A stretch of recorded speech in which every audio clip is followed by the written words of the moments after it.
Spinjitzu is such a foundational aspect of Ninjago. It's a martial art where with the right amount of skill, anyone can conjure up a rapidly spinning tornado. To me, I think the most intriguing part is that this is classified as a fighting style like any other fighting style, except there's some kind of magic or power associated with it.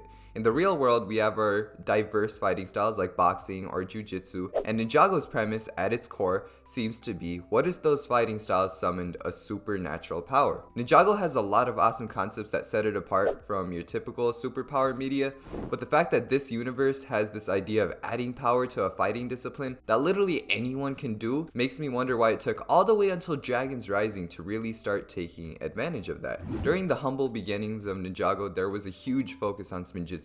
We learned of the first Spinjitzu master who created the world, and then of his son Master Wu who taught our ninja Spinjitzu because it would be a big help in the fight against the Skulkin. Then the ninja learned about the tornado of creation, which could conjure up their wildest creations when done right. But after the ninja acquired the golden weapons to manifest their powers, it seemed that Spinjitzu was on the back burner, apart from the occasional shock factor of Misako, Nia, the Overlord, or Doubloon from the Sky Pirates being able to do it. Rightfully so though, Spinjitzu was nowhere near as powerful as fire, ice, earth, lightning, life, and water. So it was more of a side tool the ninja used. The only major events were changes in the shape and animation style of these tornadoes from era to era. Then when Secrets of the Forbidden Spinjitzu rolled around, there seemed to be some potential of exploring Spinjitzu and what it entails. If one superpowered martial art can exist in this world, then who's to say that variation can't exist to create more fantastical martial arts? And that was true. Forbidden Spinjitzu was one of those variations made by the first Spinjitzu master, but deemed too corrupt to use.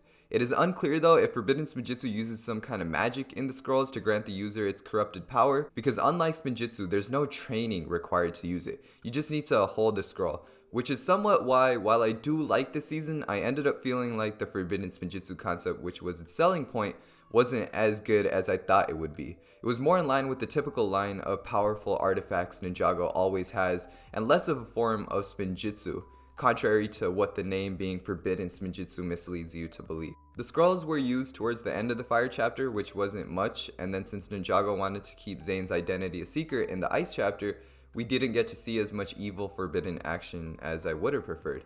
But anyways, this was a good step in the sense that it got the ball rolling for exploration on Ninjago's core premise. Flash forward, after Crystallized, we got the highly praised Dragon's Rising sequel series. Now this is where things get good. First of all, Arin is the definition of what I've wanted all these years.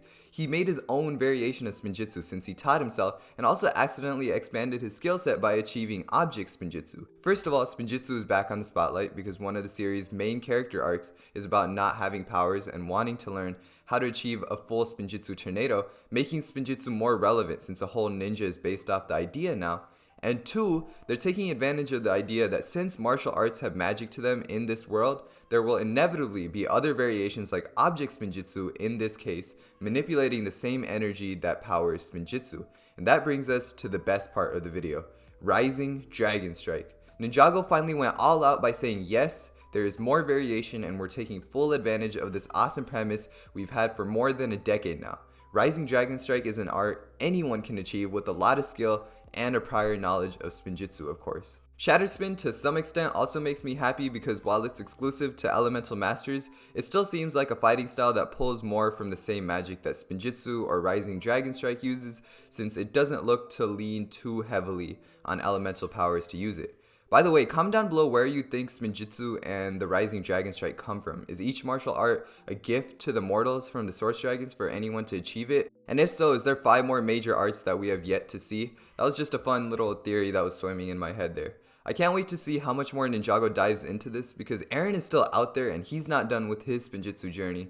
Overall, I'm really happy with where Ninjago is. Even in terms of design, Spinjitzu looks the best it ever has since it's not too stiff and rigid looking like in the early days and has more depth to it than the 2D looking tornadoes of the Wildbrain era. It can be super powered with dragon power too, which is awesome. We got 3 new ninja trying to learn it, which gives it so much of a focal point in the story.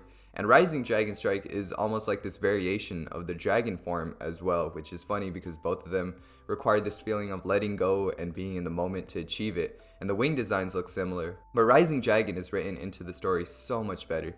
And Shatter Spin is the Forbidden Spinjitzu we never got since it's an actual martial art, not just some super powered scroll.